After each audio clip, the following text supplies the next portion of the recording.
Maillots de l'équipe de France, ballons, mais aussi produits dérivés, les supporters se les arrachent. Dans cette enseigne d'articles de sport, les ventes connaissent une progression beaucoup plus forte que lors de la Coupe du Monde de 2014. Le fait que l'euro se passe sur le sol national, ça a permis de faire décoller les ventes. On fait de très fortes progressions et le mois de juin, on peut voir une progression d'à peu près 50% du chiffre d'affaires sur le marché du sport collectif. Nous avons Payet et Griezmann qui sont très demandés, forcément puisque Griezmann, il me semble, a été l'un des meilleurs buteurs de la compétition.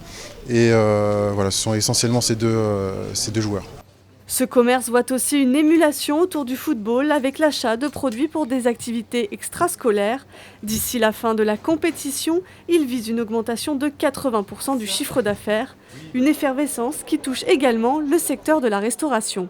Habituellement, on fait plutôt avec le flux et donc le passage. Donc on a une dizaine de réservations et on fait à peu près 50 couverts. Mais donc là, c'est vraiment les réservations posées pour que les gens soient devant la télé, quoi. On l'a déjà vécu en 2014 avec la Coupe du Monde du Brésil où il y avait pas mal de monde dehors. Cette enseigne inimontaine voit une progression de 30% lors d'un match de l'équipe de France. Elle a enregistré plus de 70 réservations pour le match France-Allemagne.